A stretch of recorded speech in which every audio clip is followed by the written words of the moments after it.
چې څه دعا یې وغواړه نن یې الله قبلوي بس وغواړه شابه څه غواړې وغواړه. دا ډېره هوښیاره ووی نه زه به پکې پلار سره مشوره کوم ځکه نن ماته یو اعزاز میلو دی پلار نه به تپوس کوم یې وکتې ځه راله وی بابا نبی علیه السلام نن اختیار راکړی دی څه ترې وغواړم وی چې څه وایي نن هغه ووایه. وی ورته وایه چې کله تا د الله سره د راز خبرې شوي وي نو هغې کې راته یوه خبره وکړه د معراج په شپه ستا د راز خبرې د الله سره شي ما ته پکې یوه خبره وکړه خو وی چې وایي کې درته نو ما ته به بیا وایي ګورئ ښه ما سره به دې دا لوځي چې ما ته به یې وایي هغې وی ښه راله نبی علیه السلام ته وی د الله حبیبه د هغې راز خبرو کې راته یوه وکړه. نبی علیه السلام ورته بي بي عایشې زما د الله راز نه ما ته به پکې یوه کوي بي بي عایشې یوه خبره پکې دا وه چې چا یو مسلمان خوشحاله کو دی به سیده جنت ته ځي بس غمزده دی غمزفلی دی مصیبت زده دی چا چې یو مسلمان خوشحاله کو دی به سیده جنت ته ځي. بي بي عایشه رضی الله تعالی عنها وی ډېره خوشحاله شوم رالم خپل پلار ته مې وی چې هغه ته مې وی چې هغه एकदम په ژړا شو ما وی پلاره ته ولې ژاړې تا خو دنیا خلک خوشحاله کړی دی ما ته وی بي بي عایشې ته د خبرې یو اړخ ته ګورې خو بل ته یې نه ګورې که نه یو اړخ یې دا دی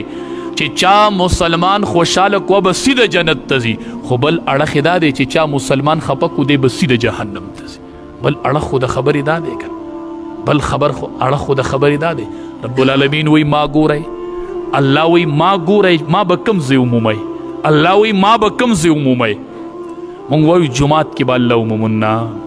مونږ وایو چېرته جهاد له به لاړ شم هلته به الله ومومم نه مونږ وایو چېرته تبلیغ له به لاړ شم هلته به الله نه الله وی که ما ګورئ نو ما د غمزده او د غمزپلو خلقو سره وګورئ ما د مصیبت زده خلقو سره وګورئ ما چې دا د شپې پې کورونه راساسي ما د دغې خلقو سره وګورئ چې دا یوه ورځ روټۍ مومي بله ورځ ځینې ما د دغې خلقو سره وګورئ چې دا بچې وفات شي او دا حادثه پې راشي ما د دغې خلقو سره ما د غمزپلو سره وګورئ ما به هلته ومومئ د دواړو جهانو سردار فرمایي تله د میزان به څه شی درنوي یوه غټه تله به راته الله لګوي خدایه په څه به درنیږي د بدو دا به څنګه سپکیږي خدایه د نیکو دا به څنګه پکته ځي خدایه دا ټول به مې څنګه درنیږي د دواړو جهانو سردار فرمایي په تله د میزان کې درنونکی سیس چې تله د میزان درنوي هغه بهترین اخلاق دی بس ستا تهجد منمه ستا منځ منمه خو ستا د ژبې نه خلق تکلیف کې دی دا نه منم دې ته نه یم تیار تا نن په ژبې دوه خلق وجنګو لا يدخل الجنة قطات چغلخور سړی به جنت ته نه ځي تا خلق په ژبو وجنګو تا خلقو کې انتشار پیدا کو نه تله د میزان چې درنی هغه بهترین اخلاق تله د میزان چې درنی هغه بهترین اخلاق د منځونو سره به بهترین اخلاق فرمایي پکار وي د دواړو جهانو سردار فرمایي من سمتا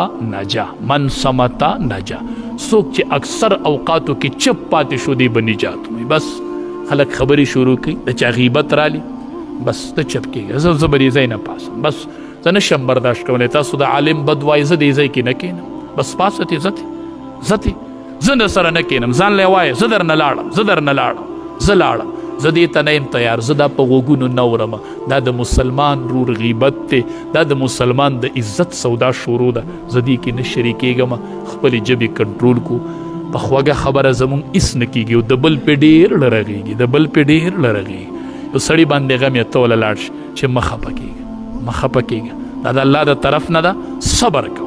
صبر کوه الله به اجر درکوي د معاذ رضی الله تعالی عنه ځوان زوی وفات شو نبی علیه السلام خبر شو خط یې ورته ولیکو په خط کې ورته ولیکل وی معاذه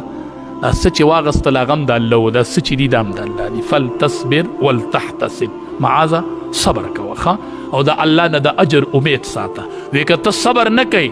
نو په دې ستا د زوی واپس کېږي نه که ته صبر نه کوې زوی دې نه واپس کېږي خو کم اجر چې تا له الله درکړي هغه به درنه ختم شي بس اجر به میلو نه شي نو تسلی مسلمان له د خوږو خبرو ضرورت دی رب العالمین دې د عمل کولو توفیق